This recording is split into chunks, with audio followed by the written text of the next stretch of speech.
ನಮಸ್ಕಾರ. ಇವತ್ತಿನ ವಿಡಿಯೋಗೆ ನಿಮಗೆ ಸ್ವಾಗತ. ಇವತ್ತು ನಮ್ಮ ಮಾರ್ಕೆಟ್ಗಳು ಸೂಪರ್ ಆಗಿರುವಂತಹ ಮೂವ್ಮೆಂಟ್ ಅನ್ನ ಕೊಟ್ಟು ಯಾವ ರೀತಿಯ ರಿಯಾಕ್ಷನ್ US ಇನ್ಫ್ಲೇಷನ್ ಡೇಟಾಕ್ಕೆ ಬೆಳಗ್ಗೆ ಓಪನಿಂಗ್ ನಲ್ಲಿ ಇತ್ತು ಅನ್ನೋದನ್ನ ನೀವು ನೋಡಿದ್ದೀರಿ.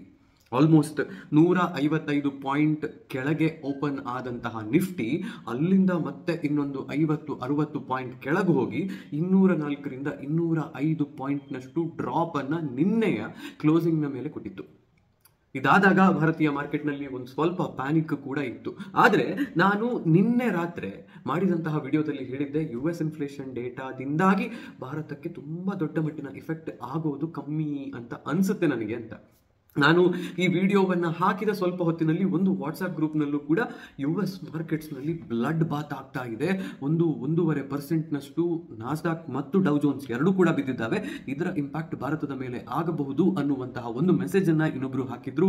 ಅದಕ್ಕೆ ರೆಸ್ಪಾಂಡ್ ಮಾಡಿಕೊಂಡು ನಾನು ಹೇಳಿದಂತಹದ್ದು, ಭಾರತದ ಮಾರ್ಕೆಟ್ ಅಷ್ಟು ಹೆಚ್ಚಿನ ಫಾಲ್ ಅನ್ನ ಕೊಡುತ್ತೆ ಅನ್ನುವ ನಂಬಿಕೆ ನನಗಿಲ್ಲ. We may not be impacted so much ಅಂತ ಹೇಳಿದ್ದೆ. ಇದಕ್ಕೆ ನನ್ನ ಬಳಿಯಲ್ಲಿ ಇದ್ದಂತಹ ಕಾರಣ ಏನು ಅಂತ ಹೇಳಿದ್ರೆ, ಈ CPI ಇನ್ಫ್ಲೇಷನ್ ಡೇಟಾ ಬರುವುದಕ್ಕಿಂತ ಮುಂಚೆ ನಿನ್ನೆ ಈ ಡೇಟಾ ಬಂದಿತ್ತು.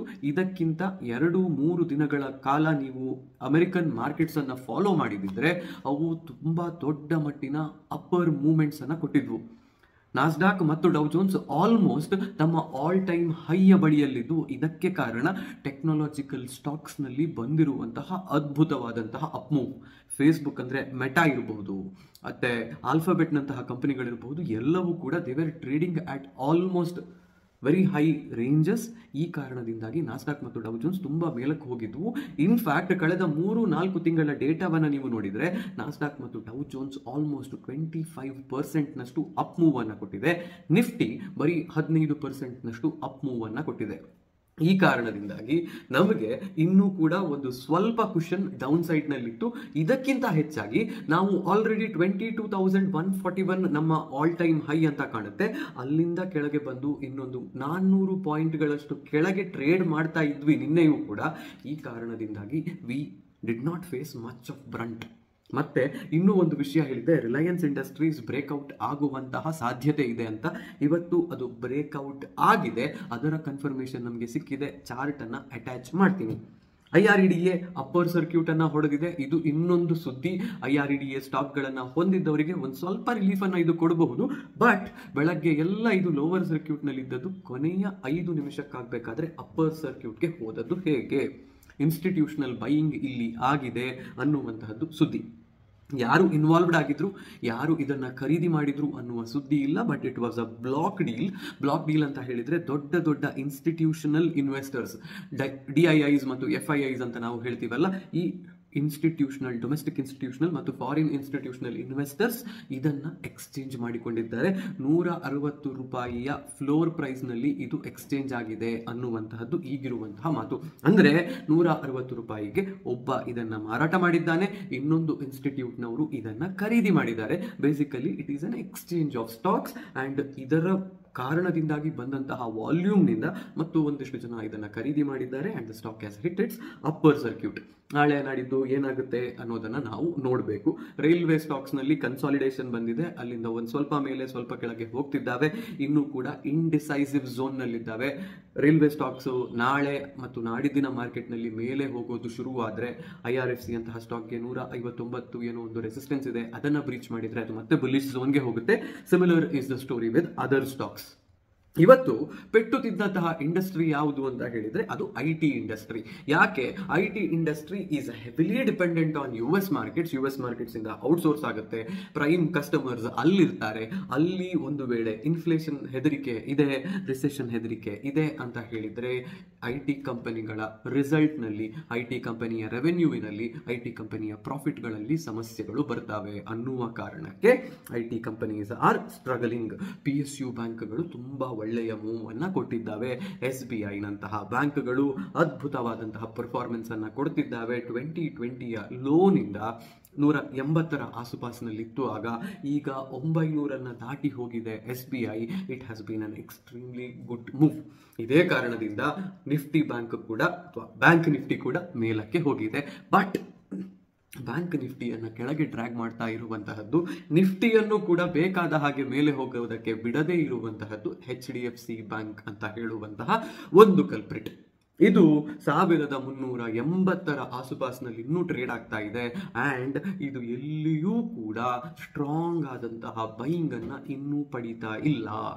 ಇಲ್ಲಿಯವರೆಗೆ HDFC ಬ್ಯಾಂಕ್ ಇಷ್ಟು ದಿನದಲ್ಲಿ ಬರೀ 4 ಸರ್ತಿ ಮಾತ್ರ 16%ಗಿಂತ ಕೆಳಗೆ ಒಂದೇ ಡೌನ್ ಮೂವ್ನಲ್ಲಿ ಬಂದಿತ್ತಂತೆ. ಈಗ 19% ಕೆಳಗೆ ಬಂದಿದೆ. ಮೇಲೆ ಹೋಗುವಂತಹ ಯಾವುದೇ ಸೈನ್ಸ್ ಅನ್ನ ತೋರಿಸ್ತಾ ಇಲ್ಲ. Until HDFC bank goes up we are going to struggle. But ಅದನ್ನ ರೀಬ್ಯಾಲೆನ್ಸ್ ಮಾಡೋದಕ್ಕೆ ICICI ಬ್ಯಾಂಕ್ ಮತ್ತು ರಿಲಯನ್ಸ್ ಇಂಡಸ್ಟ್ರೀಸ್ ಅನ್ನ ಮೇಲೆ ತಗೊಂಡು ಹೋಗ್ತಿದ್ದಾವೆ. ಇವು ಎರಡು ಕೂಡ ನಿಫ್ಟಿ 50ಯ components. And the good news is Nifty 50 bullish ಆಗ್ತಾ ಇದೆ. ನಾನು ನಿನ್ನೆ ನಿಮಗೆ ಒಂದು ಟ್ರೆಂಡ್ ಲೈನ್ ಅನ್ನ ಡ್ರಾ ಮಾಡಿದಂತಹ ಚಿತ್ರವನ್ನ ತೋರಿಸಿದ್ದೆ. ಟ್ರೆಂಡ್ ಲೈನ್ ಅನ್ನ ಹೇಗೆ ನಿಫ್ಟಿ 50 ಚೆನ್ನಾಗಿ ಫಾಲೋ ಮಾಡಿಕೊಂಡು ಹೋಗ್ತಾ ಇದೆ. ಅಕ್ಟೋಬರ್ 25, 2023ರಿಂದ ಮತ್ತೆ ಬಂದಿರುವಂತಹ ಬುಲ್ಲಿಶ್ನೆಸ್ ಇನ್ನೂ ಕಂಟಿನ್ಯೂ ಆಗ್ತಾ ಇದೆ ಅಂತ ಹೇಳುವಂತಹದ್ದು. ಈಗ ಇವತ್ತು ಮತ್ತೆ ಅದ್ಭುತವಾದಂತಹ ಅಪ್ ಮೂವ್ ಕೊನೆಯ 1-2 ಗಂಟೆಯಲ್ಲಿ ಬಂತು ನಿಫ್ಟಿಯಲ್ಲಿ. And Nifty has formed bullish engulfing candle. ಕಳೆದ 3 ದಿನಗಳ ಡೌನ್ ಮೂವ್, ಅಪ್ ಮೂವ್ ಎಲ್ಲವನ್ನು ಕೂಡ ಕವರ್ ಮಾಡುವಂತಹ ಒಂದು ಕ್ಯಾಂಡಲ್ ನಿಫ್ಟಿಯಲ್ಲಿ ಬಂದಿದೆ. 22,000 ಒಂದು ರೆಸಿಸ್ಟೆನ್ಸ್ ಆಗಿ ಈಗ ಕಾಣ್ತಾ ಇದೆ. But we may go and reach 22,000 in the couple of days from now on. ಕಾರಣ ಏನು? US ಮಾರ್ಕೆಟ್ಸ್ ನಲ್ಲಿ ನಾಸ್ಡಾಕ್ ಮತ್ತು ಡೌ ಜೋನ್ಸ್ ಫ್ಯೂಚರ್ಸ್ ಇವತ್ತು ಪಾಸಿಟಿವ್ ಓಪನ್ ಅನ್ನ ಕೊಟ್ಟಿದ್ದಾವೆ. 0.7 ಮತ್ತು 0.5% ಅಪ್ ಇದ್ದಾವೆ. ಅವು domestic markets are already bullish. US markets ಕೂಡ ಬುಲ್ಲಿಶ್ ಆಯಿತು ಅಂತ ಹೇಳಿದ್ರೆ we are going to go good. ಇನ್ನೊಂದು ಸುದ್ದಿ ಇರುವಂತಹದ್ದು, ಪೇಟಿಎಂ ನಲ್ಲಿ ಫಾಲ್ ಮುಂದುವರೆದಿದೆ. ಇವತ್ತು ಕೂಡ ಸ್ಟಾಕ್ ಕೆಳಗೆ ಬಿದ್ದಿದೆ. ಇದಕ್ಕೆ ಕಾರಣ ಎನ್ಫೋರ್ಸ್ಮೆಂಟ್ ಡೈರೆಕ್ಟರೇಟ್ ಅಥವಾ ED ಅಥವಾ ಜಾರಿ ನಿರ್ದೇಶನಾಲಯ ಅಂತ ಹೇಳ್ತೀವಲ್ಲ, ಇವರು ಪೇಟಿಎಂನ ಮೇಲೆ ಮತ್ತೆ ಇನ್ನೊಂದು ಇನ್ವೆಸ್ಟಿಗೇಷನ್ ಅನ್ನು ಶುರು ಮಾಡ್ತೀವಿ. ಇವರ ಫಾರಿನ್ ಫಂಡ್ಸ್ ಮ್ಯಾನೇಜ್ಮೆಂಟ್ ಸರಿಯಾಗಿಲ್ಲ, ಇವರು ಫಾರಿನ್ ಎಕ್ಸ್ಚೇಂಜ್ ರೂಲ್ಸ್ ಅನ್ನ ಅಥವಾ ಫಾರೆಕ್ಸ್ ರೂಲ್ಸ್ ಅನ್ನ ಬ್ರೇಕ್ ಮಾಡಿದ್ದಾರೆ ಅಂತ ಹೇಳುವಂತಹ ಒಂದು ಅಲಿಗೇಷನ್ಸ್ ಇವರ ಮೇಲಿದೆ. ಇದನ್ನು ನಾವು ಪ್ರೂವ್ ಮಾಡ್ತಿದ್ದೀವಿ ಅಂತ ಹೇಳ್ತಾ ಇದ್ದಾರೆ. This is another problem that is causing a lot of trouble. ಈಗ ಇವತ್ತಿನ ವಿಡಿಯೋದ ಅತಿ ಮುಖ್ಯ ಅಂಶವನ್ನ ನಾನು ನಿಮಗೆ ಹೇಳಬೇಕು. ಅದೇನು ಅಂತ ಹೇಳಿದ್ರೆ, ಸಾವರಿನ್ ಗೋಲ್ಡ್ ಬಾಂಡ್ಸ್ ಫೆಬ್ರವರಿ ಸೀರೀಸ್ನದ್ದು series 4 of 2023-24 financial year is open for subscription. February 12ರಿಂದ 16ರವರೆಗೆ ಇದು ಸಬ್ಸ್ಕ್ರಿಪ್ಷನ್ಗೆ ಓಪನ್ ಇದೆ. ನಾಳೆ ಮತ್ತೆ ನಾಡಿದ್ದು 15, 16 2 ದಿನಗಳ ಕಾಲ ನೀವು ಇದಕ್ಕೆ ಅಪ್ಲೈ ಮಾಡಬಹುದು. 12ನೇ ತಾರೀಕಿಂದಲೇ ಮಾಡಬಹುದಿತ್ತು, ಹೇಳೋದು ನನಗೆ ಮರೆತು ಹೋಗಿತ್ತು. ಇದಕ್ಕೆ ಈ ಸರ್ತಿ RBIನವರು ಸೆಟ್ ಮಾಡಿರುವಂತಹ ಪ್ರೈಸ್ 6,263 ರೂಪಾಯಿ. ಆನ್ಲೈನ್ನಲ್ಲಿ ನೀವು ಅಪ್ಲೈ ಮಾಡ್ತೀರಾ ಅಂತ ಹೇಳಿದ್ರೆ, ನಿಮ್ಮ ಡಿಮ್ಯಾಟ್ ಅಕೌಂಟ್ ಇದ್ರೆ ಅದರ ಮೂಲಕವೂ ಅಪ್ಲೈ ಮಾಡುವಂತಹ ಅವಕಾಶ ಇದೆ. 6,213 ರೂಪಾಯಿಗೆ ಪರ್ ಗ್ರಾಮ್ ಆಫ್ SGB ನಿಮಗೆ ಅವೈಲೇಬಲ್ ಇರುತ್ತೆ. ಇದನ್ನ ನೀವು ಖರೀದಿ ಮಾಡಬಹುದು. ಇದನ್ನ ಖರೀದಿ ಮಾಡೋದು ಹೇಗೆ ಅನ್ನೋದ್ರ ಬಗ್ಗೆ ಒಂದು ಶಾರ್ಟ್ ನಿಮಗಾಗಿ ಈ ವಿಡಿಯೋದ ನಂತರ ಸಿಗುತ್ತೆ. ಅದನ್ನು ಕೂಡ ನೋಡೋದನ್ನ ಮರಿಬೇಡಿ. ಇದರ ಬಗ್ಗೆ ರೀಲ್ ಮಾಡಿದ್ದೀನಿ ನಾನು, ಯೂಟ್ಯೂಬ್ ವಿಡಿಯೋ ಕೂಡ ಇದೆ. SGB ಅಲ್ಲಿ ಯಾಕೆ ಇನ್ವೆಸ್ಟ್ ಮಾಡಬೇಕು, ಹೇಗೆ ಇನ್ವೆಸ್ಟ್ ಮಾಡಬೇಕು ಅನ್ನೋದ್ರ ಬಗ್ಗೆ ಅದನ್ನ ನಾನು ಯೂಟ್ಯೂಬ್ನಲ್ಲಿ ನೀವು ಇದನ್ನು ನೋಡ್ತಿದ್ದೀರಾ ಅಂದ್ರೆ ಐ ಬಟನ್ ನಲ್ಲಿ ಆ ವಿಡಿಯೋವನ್ನ ಹಾಕಿರ್ತೀನಿ, ನೋಡೋದನ್ನ ಮರಿಬೇಡಿ. ಫೇಸ್ಬುಕ್ ಅಲ್ಲಿ ನೋಡ್ತಿದ್ದೀರಾ ಅಂದ್ರೆ ಕಮೆಂಟ್ ಸೆಕ್ಷನ್ ಅನ್ನ ನೋಡಿ. SGB ಅಂತ ಹೇಳಿದ್ರೆ ಏನು, ಯಾಕೆ ಖರೀದಿ ಮಾಡಬೇಕು, ಹೇಗೆ ಖರೀದಿ ಮಾಡಬೇಕು ಅನ್ನೋದ್ರ ಬಗ್ಗೆ ವಿಡಿಯೋ ಅವೈಲೇಬಲ್ ಇದೆ, ಅದನ್ನು ಕೂಡ ನೋಡಿ. SGB ಅನ್ನ ಖರೀದಿ ಮಾಡೋದು ಹೇಗೆ ಝೆರೋದಾದ ಮೂಲಕ ಅಂತ ಹೇಳುವಂತಹ ಒಂದು ರೀಲ್ ಮತ್ತು ಶಾರ್ಟ್ಸ್ ಫೇಸ್ಬುಕ್, ಇನ್ಸ್ಟಾಗ್ರಾಮ್ ಮತ್ತು ಯೂಟ್ಯೂಬ್ನ ಎಲ್ಲ ಕಡೆಯಲ್ಲಿ ನಿಮಗೆ ಅವೈಲೇಬಲ್ ಇರುತ್ತೆ. ಇದಿಷ್ಟು ಇವತ್ತಿನ ಮಾರ್ಕೆಟ್ ಸುದ್ದಿ. ನಿಫ್ಟಿ ಬುಲ್ಲಿಶ್ ಇದೆ, ಬ್ಯಾಂಕ್ ನಿಫ್ಟಿಯಲ್ಲಿ ಬುಲ್ಲಿಶ್ನೆಸ್ ಇದೆ. ಬಟ್ HDFC ಬ್ಯಾಂಕ್ ಏನನ್ನ ಮಾಡುತ್ತೆ ಅಂತ ಹೇಳೋದು ಇನ್ನೂ ಗ್ಯಾರಂಟಿ ಇಲ್ಲದೆ ಇರುವ ಕಾರಣ trade cautiously in bank Nifty. Nifty may reach 22,000 in coming days. But markets are superior. ಮಾರ್ಕೆಟ್ಸ್ಗೆ ಗೊತ್ತಿರುವಷ್ಟು ನಮಗೆ ಗೊತ್ತಿಲ್ಲ, ಬಟ್ ಬುಲಿಶ್ನೆಸ್ ಅಂತೂ ಖಂಡಿತವಾಗಿಯೂ ಇದೆ. ಇದಿಷ್ಟು ಇವತ್ತಿನ ವಿಡಿಯೋ. ಈ ವಿಡಿಯೋ ಇಷ್ಟ ಆಗಿದ್ರೆ ದಯವಿಟ್ಟು ಲೈಕ್ ಮಾಡಿ, ಕಮೆಂಟ್ ಮಾಡಿ. ನಿಮ್ಗೆ ಏನಾದರೂ ಇನ್ಫಾರ್ಮೇಷನ್ ಬೇಕು ಅಂದರೆ ಅದನ್ನು ಕೇಳಿ. ನನ್ನ ಚಾನಲ್ಗೆ ಸಬ್ಸ್ಕ್ರೈಬ್ ಮಾಡಿ. ಫೇಸ್ಬುಕ್ನಲ್ಲಿ ಮತ್ತು ಇನ್ಸ್ಟಾಗ್ರಾಮ್ನಲ್ಲಿ ನೋಡ್ತಾ ಇದ್ರೆ ಫಾಲೋ ಮಾಡೋದನ್ನು ಮರಿಬೇಡಿ. ಹೋಗಿ ಬರ್ತೀನಿ. ನಾನು ನಿಮ್ಮ ಆಶೀಶ್ ಸಾರಡ್ಕ.